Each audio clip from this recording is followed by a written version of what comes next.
protection civile, si jamais. Donc on leur a demandé qu'est-ce qu'ils vont faire si jamais. Donc là, c'est au moment de crise.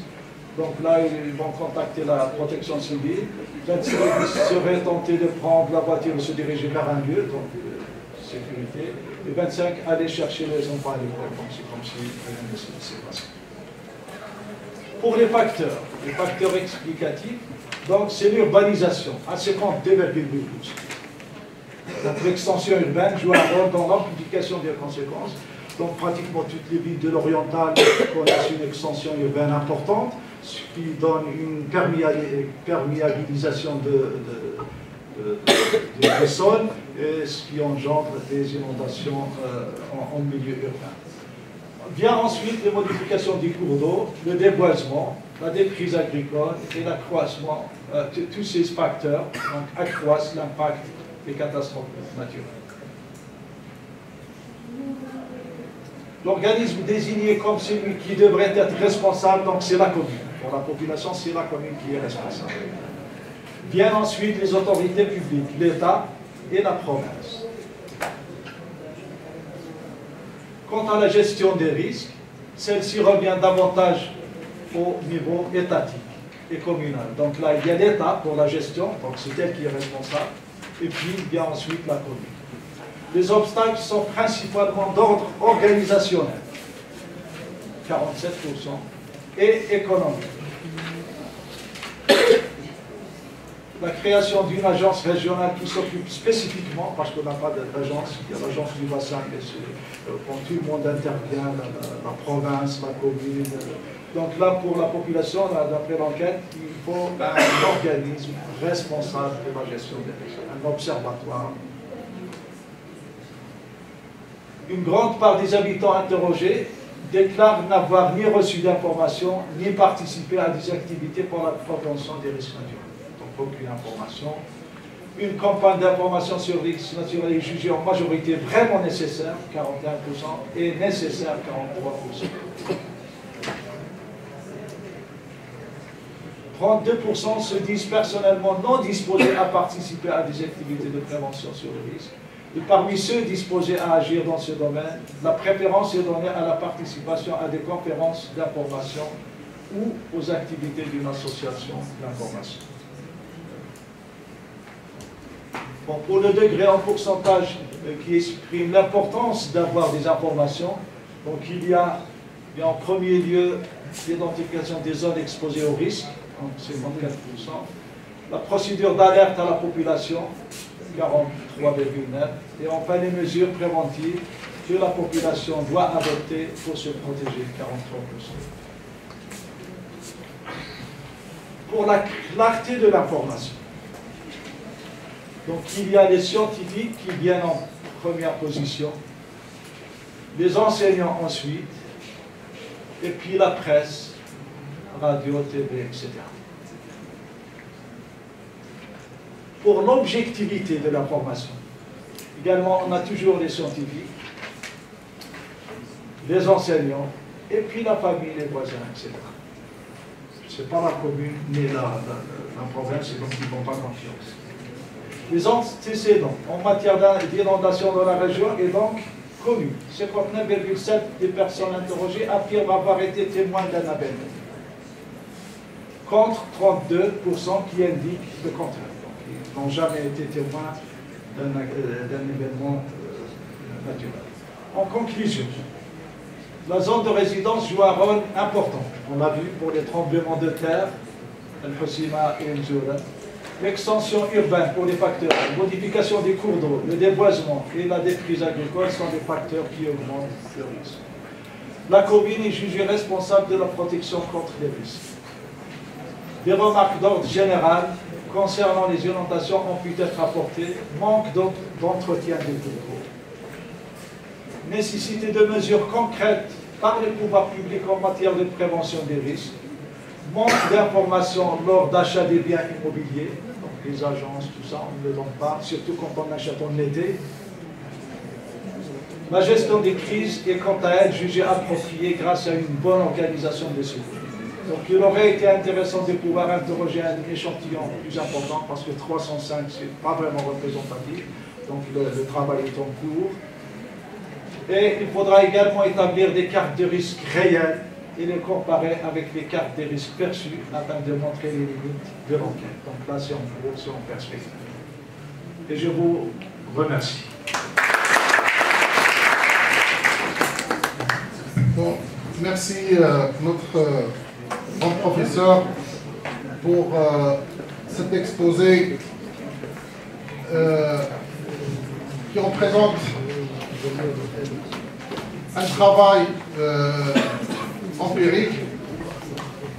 On a vu que le travail est basé sur un travail de terrain constitué d'un échantillon de 305 questionnaires, 79 questions sur une question ou sur une problématique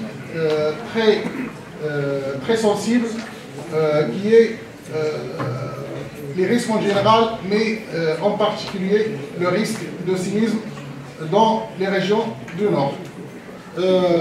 Monsieur Sbari nous a fourni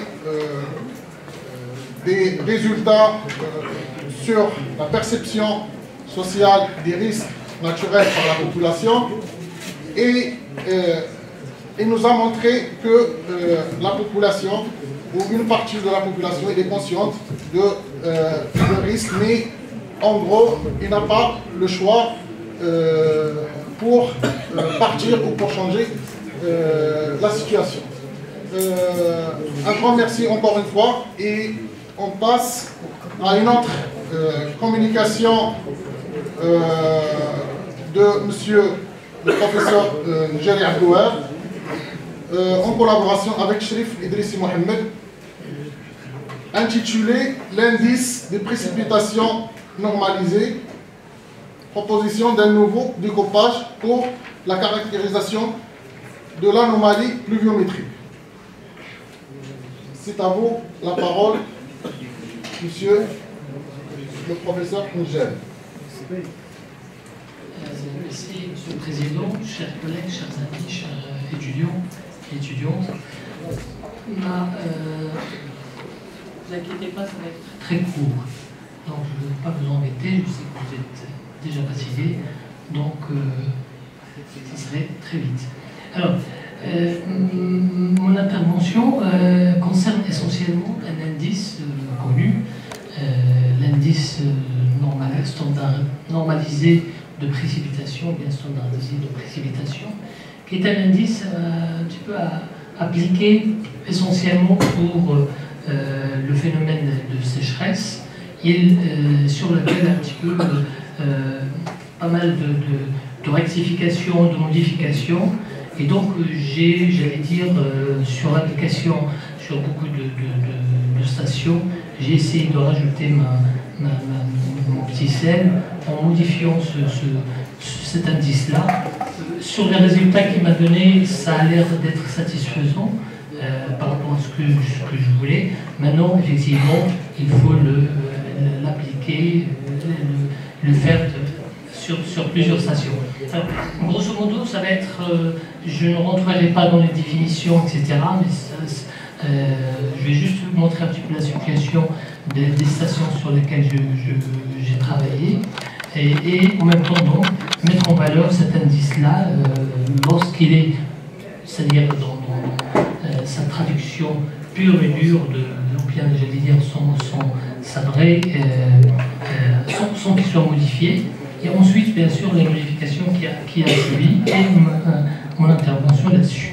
Alors, grosso modo, pour juste préparer le terrain pour les personnes sur lesquelles, l'espace sur lequel j'ai travaillé, donc c'est la région d'Angofas-Meknès, et exactement sur 3 stations, la station d'El Hajeb, la station de Fès et la station de Slo, donc un contact entre le CEIS essentiellement et le moyen Atlas. Bien sûr, c'est aussi, j'ai travaillé sur les longues séries, donc sans un nom, ce qui est quand même, j'allais dire, une série pluviométrique assez intéressante pour en déduire quelques conclusions aboutissantes. Enfin, donc, pour aussi vous donner une idée donc, sur le phénomène lui-même, je rappelle essentiellement pour les étudiants, c'est que donc on connaît bien la sécheresse. Je ne vais pas vous apprendre qu'il commence essentiellement, le déclencheur, c'est la sécheresse météorologique. Bien sûr, et toutes les phases, en passant par la pédologique, hydrologique, agricole, et à la fin, plus ça dure, plus il est intense, plus il est long au niveau du temps, plus bien sûr nous aurons des sécheresses socio-économiques influençantes sur la population de la région qui subit ce phénomène. Alors, à l'échelle nationale et à l'échelle des stations sur lesquelles, à l'échelle nationale essentiellement, les instances mondiales et en même temps donc nationales, ils parlent pour le Maroc d'une augmentation de température de l'ordre de 1,2 jusqu'à 3,5 entre 2030 et 2080, une baisse des précipitations d'ici de moins 15 jusqu'à presque moins 30%. Donc ces éléments-là sont plus ou moins connus.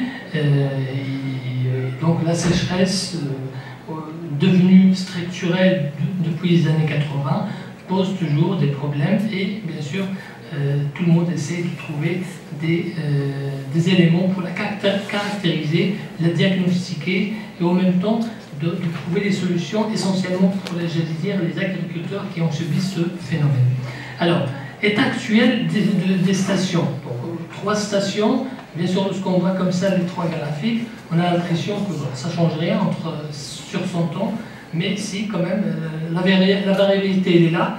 Mais lorsqu'on travaille avec des méthodes statistiques, etc., dans le Couzoom, dans d'autres éléments, il nous permet de détecter effectivement qu'on a une série humide qui a commencé depuis des années, donc 1914, et qui a continué jusqu'à presque les années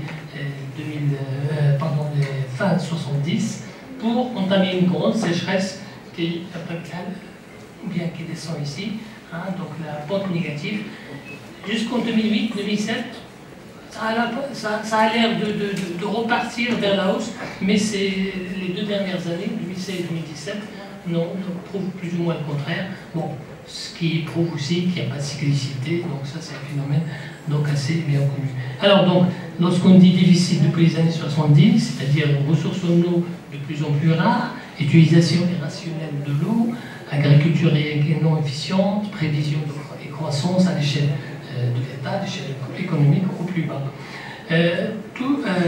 Donc ces éléments-là ont poussé bien sûr mon travail vers un petit peu trouver des indices sur lesquels je sais que tout le monde en travaille, mais les plus simples possibles, et qui n'utilisent qu'un minimum de données, c'est-à-dire de paramètres, et en même temps, dont l'utilisation est très simple, et bon, l'indice de précipitation normalisé, il est bien. Alors, il est bien dans le sens déjà parce qu'il est mondial. Il est mondial parce qu'en fait, il est conseillé par l'Organisation mondiale de météorologie.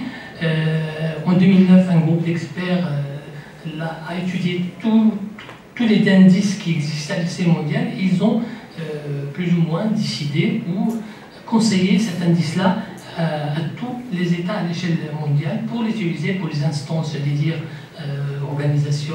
organisationnelles et tous les départements de chaque État. Alors pourquoi il est là ce SPI? C'est parce que c'est un indice, comme j'ai dit, adapté à la sécheresse météorologique, permet de comparer les régions au climat différents, mondialement utilisé par l'OMM, simple d'utilisation, exige un seul paramètre et il est diffusé par l'ONU par plusieurs langues à l'échelle mondiale. Alors, la formule elle est simple, hein, comme vous allez voir, c'est l'année, la moyenne divisée par des quartiers.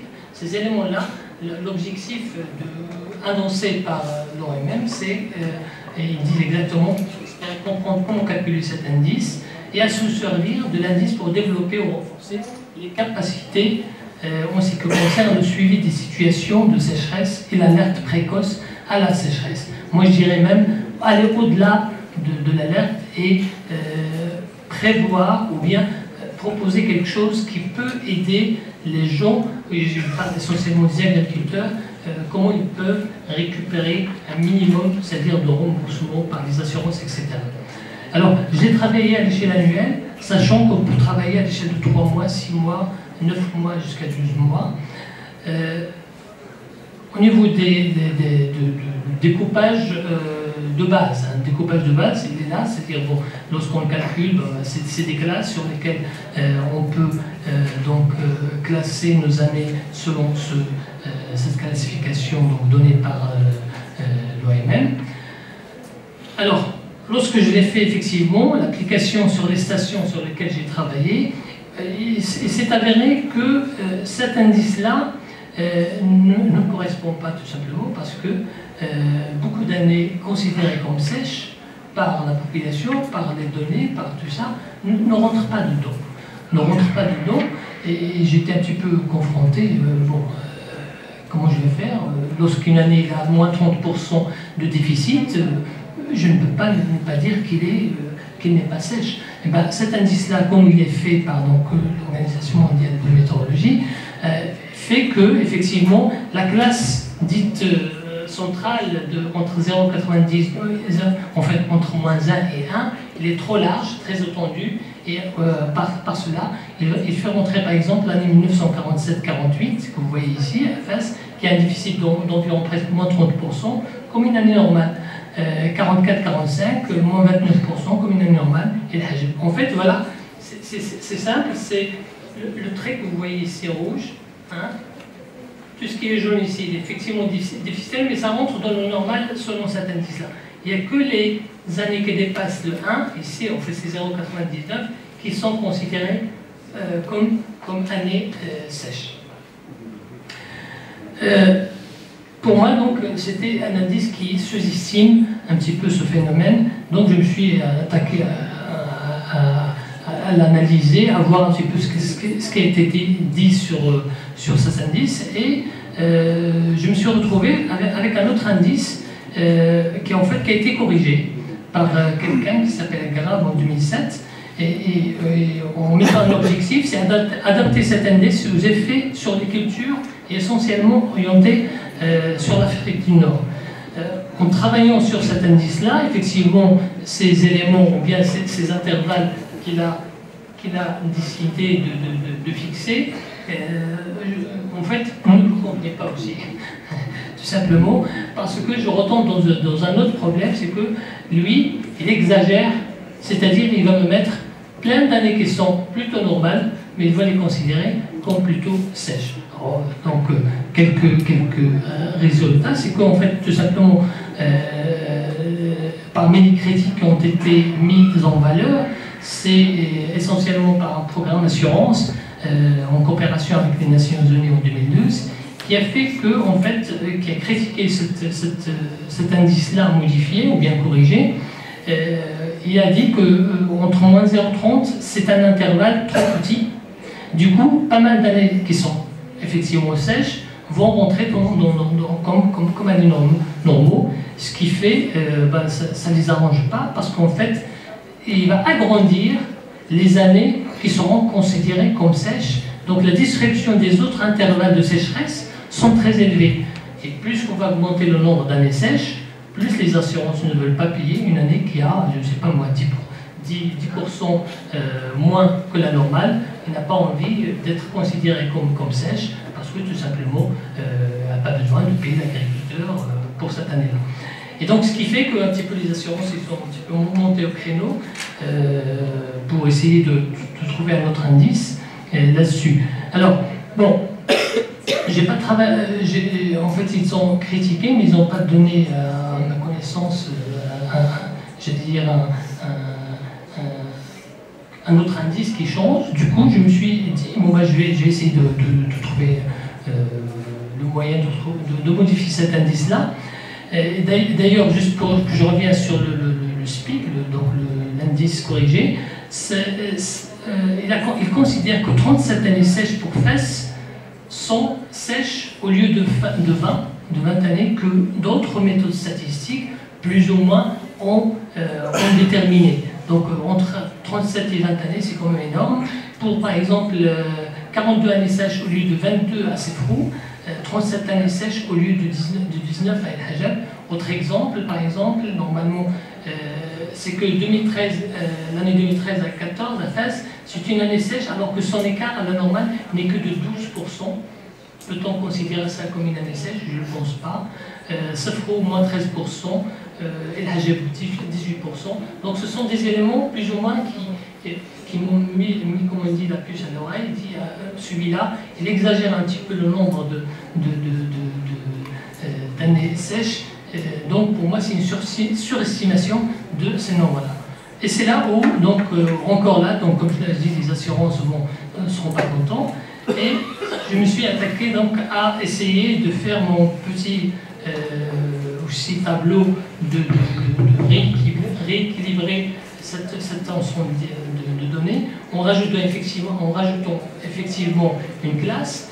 Mais en même temps, je me suis dit, je vais prendre la base de mon travail sur les deux indices sur lesquels je vais comparer. Et en comparant, je me suis rendu compte que, donc, d'un côté, les changements, c'est que la réduction de l'intervalle central proche à la normale par rapport à l'indice de l'OMM, donc je l'ai réduit, mais en même temps, j'ai élargi les intervalles limitrophes par rapport à l'indice, mais par rapport à l'indice c'est-à-dire corrigé. Ce qui a donné en résultat définitif, la comparaison, ça c'est le tableau plus ou moins de différents calculs, il a donné donc trois éléments. J'ai le SPI de l'OMM, ici, hein, avec le nombre d'années sèches pour chaque station. Ici, c'est le corrigé hein, de M. Larat et je dirais le mien, tout simplement, entre 1914 pour les trois stations. Et l'équilibre, plus ou moins, je me suis rendu compte qu'effectivement, il est plus équilibré et en même temps, il est en adéquation avec beaucoup de méthodologies statistiques qui déterminent ou qui caractérisent les sécheresses de manière globale. Je finirai presque au niveau des conclusions. C'est un essai, hein, c'est une approche, c'est un point de vue qui a été appliqué que sur 3 stations, certes. Je suis en train de le mettre en valeur sur l'ensemble du territoire marocain. Je travaille sur une soixantaine de stations. Donc, grosso modo, donc, ce SPIM est en situation moyenne par rapport aux 2 autres. Il est en concordance avec les résultats statistiques de beaucoup de méthodes complexes. Il peut être pris en compte de manière équilibrée dans la gestion des indemnités aux agriculteurs. On déséquilibre par la nature, mais enfin, on ne peut sans doute pas combattre les crises climatiques comme dit, mais on peut s'y préparer. Merci pour votre attention. J'espère que vous avez dépassé de 2 minutes à peu près, mais c'est pas grave. Bon, on vous remercie de cet exposé. Donc vous avez essayé de démontrer la sécheresse à partir d'un indice que vous avez appelé SPI, que vous avez utilisé, qui ne vous a pas donné les résultats, on va dire, que vous voulez, mais après vous avez utilisé un autre SPI qui est corrigé, qui ne vous a pas satisfait non plus. Et puis vous avez utilisé un autre indice qui est le vôtre, et vous avez comparé entre les 3 indices pour essayer de trouver les résultats voulus. On va finir par cette intervention et on va ouvrir le débat. Et je demande à tous les intervenants de cet après-midi de venir ici et on va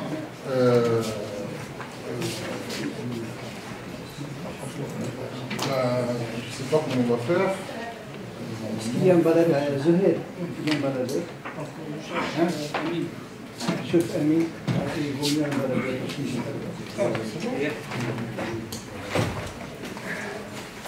Bon, je vais prendre vos questions et puis on va donner la parole aux intervenants pour vous répondre.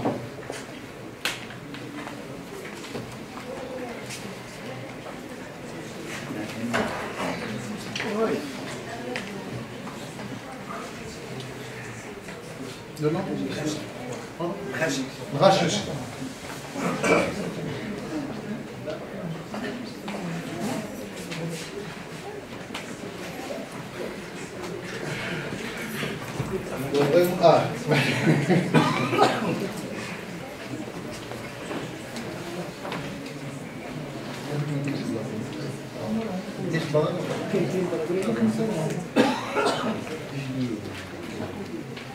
اسمي الله يخليك شنو عاش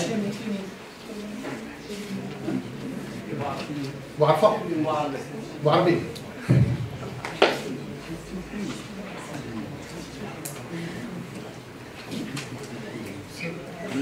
النوش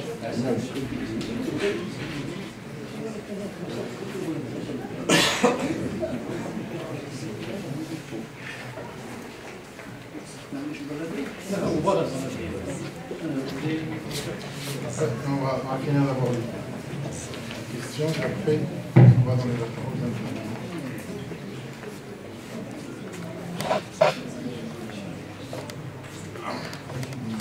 C'est bon?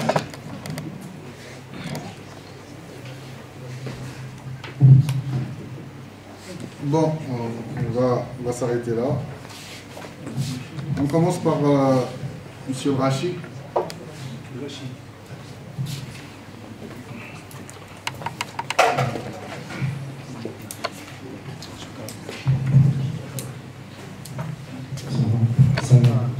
Merci à tous les intervenants. Ma question est adressée à professeur Jean Hergleb. Alors, c'est un blog. Écoutez. Non, c'était juste pour un échange. C'est pas une question, c'est plutôt un échange. Vous savez en fait que. Est-ce que vous avez déjà critiqué ces données? C'est ça la première question. Parce que, comme vous le connaissez tous, on a un problème des données, et les données en général, c'est surtout pluviométrique ou le débit. Donc il faut passer par un tri, par une critique de ces données, ça c'est un.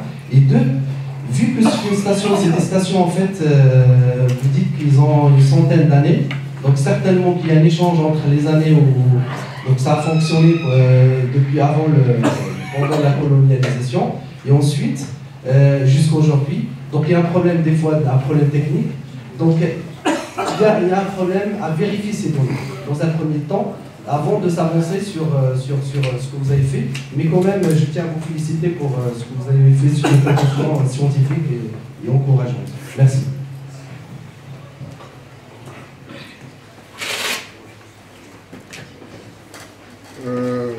Bon, après, c'est Monsieur Lahachi.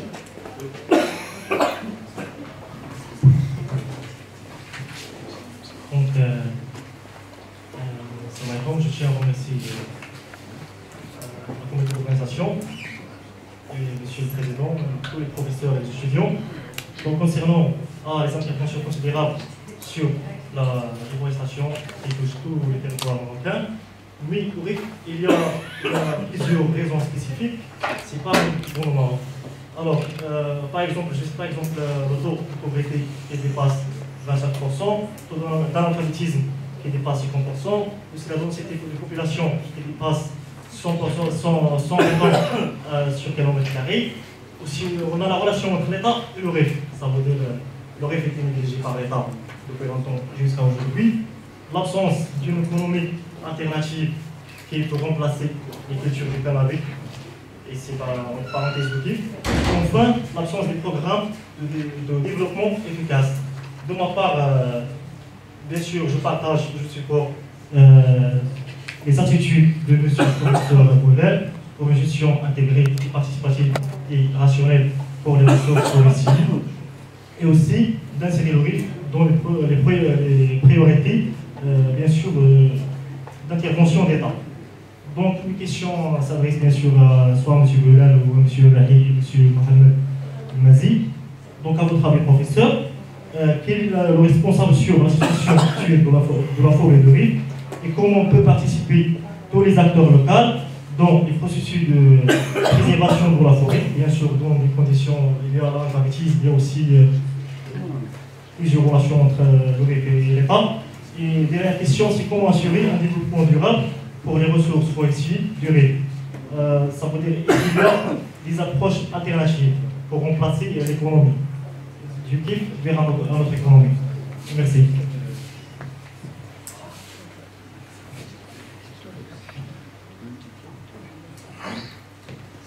Après, c'est M. Bouffel.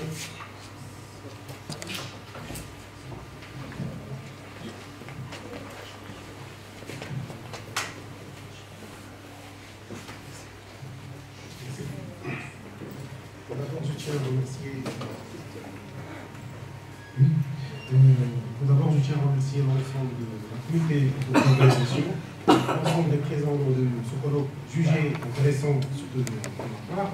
Donc, j'ai plusieurs questions, je vais essayer de les récapituler en une seule question synthèse. Donc, nous parlons de développement durable dans un contexte de changement climatique, de dégradation des milieux naturels due certainement aux facteurs anthropiques. Donc, c'est une question qui est posée spécialement au professeur Yvette, parce que je n'avais pas l'occasion à la matinée pour la poser, mais je vais essayer de poser une question élargie, mais même les conférenciers peuvent répondre maintenant. Donc, vous ne considérez pas comme c'est un piège, mais c'est juste une question. Donc, de ce fait, comment peut-on mesurer ou évaluer un développement socialement, économiquement, écologiquement durable? Surtout, on est dans un contexte d'inégalité sociale. Donc, est-ce qu'il y a des indices standards? Est-ce qu'il y a une méthodologie d'évaluation? Donc, c'est peut-être que les échelles de développement, je dirais, se diffèrent d'un territoire à un autre. Et merci. Après, c'est M. Bouharbi. La parole à M. Bouharbi. Bonjour tout le monde, je remercie tous les participants au sein de cette conférence qui est très importante pour moi, très intéressante parce que touche un problème crucial qui concerne l'unité de vie. Donc, effectivement, c'est un travail très louable et très important par les professeurs, soit pour les interventions matinales, soit pour les dernières interventions. Donc, moi, sans entrer dans les détails, donc, pour le matin, c'était des interventions qui concernent en général les stratégies de gestion de l'existant. Aujourd'hui, le point a été mis sur le problème de la sécheresse et le manque d'eau. Donc, c'est vrai que les exposés sont très importants, mais je vois que tout le monde, toutes les interventions, met l'accent et parle, comme elle répond les mêmes points. Il y a la sécheresse, il y a un problème d'eau, sans donner des propositions réelles. Bon, il y a des innovations concernant la gouvernance ou la gestion du stock existant, mais gérer quelque chose qui existe et qui diminue avec les changements climatiques, avec la sécheresse. Bon, c'est une solution, mais gérer quelque chose qui diminue au fur et à mesure, jusqu'à quand? Surtout avec la population qui augmente de plus en plus. Donc, pour moi, il faut projeter dans l'avenir, surtout donner des solutions qui peuvent toucher comment résoudre ce problème de manque d'eau. Donc, pour cela, il faut faire une collaboration entre la recherche scientifique et les sciences humaines. Donc, projeter dans l'avenir pour traiter des solutions qui peuvent réduire ce problème de manque d'eau. Votre question, s'il vous plaît. Donc, il y a encore des... Oui, donc ma question, c'est effectivement, pourquoi pas faire une collaboration entre les sciences humaines ou les disciplines existantes et les autres domaines pour créer des innovations. Par exemple, pour moi personnellement, je crois dans l'avenir et dans la créativité de l'esprit humain. Par exemple, moi je vois la solution de l'eau, c'est dans le moteur à hydrogène. Donc, il faut séparer la molécule d'eau pour utiliser l'hydrogène pour avoir de l'eau. Je pense qu'il faut travailler dans cette thématique avec les autres disciplines pour trouver des solutions scientifiques et concrètes pour le problème. Et merci.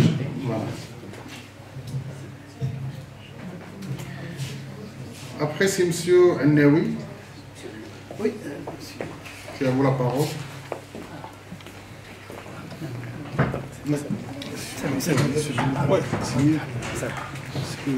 شكرا سيد الرئيس على تخوي الكلمة. بدءا أشكر الإخوان المتدخلين يعني كانت العروض صراحة ممتازة، يعني غنية بكل المقاييس التي يجب قلنا التعامل معها. ملاحظاتي موجهة لكل الأستاذ عبد السلام بولال، الأستاذ نزيل والأستاذ صادق. طبيعة الحال هو كل يعني الأساتذة يعني الثلاث المتدخلين تناولوا تدهور الغابة بطبيعة الحال، وهذا مربطه يعني كل يعني الأساتذة الثلاث ثم يرجعوا إلى معطيات طبيعة الحال والموارد التدخل البشري بطبيعة الحال. ولكن سؤالي هو متعلق بأن دور المجتمع المدني بالنسبة للأخ عبد السلام بولال والأستاذ مزي يعني ربما كان باهت، ما نحاولش نشوفوا كيفاش أن الأساتذة كجغرافيين تدخلوا في يعني